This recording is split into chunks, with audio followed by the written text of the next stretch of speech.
Iya. Nah, sekarang sampean giliran yang ngomong. Tadi kan sampean yang aku yang ngomong. Enak ngomong itu kayak gini, giliran. Gimana? Oke.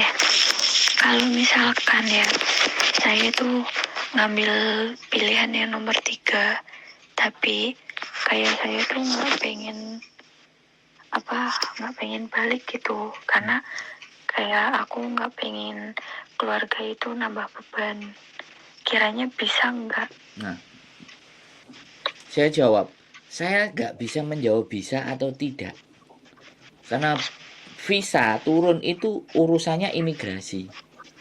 Tapi kalau sampean Iya. mau ngambil opsi yang ketiga, saya kembali lagi, sampean belum ada rekod di Hong Kong. Nah, aku tanya, sampean sudah ada rekod di Hong Kong belum kan? Baru ini kan?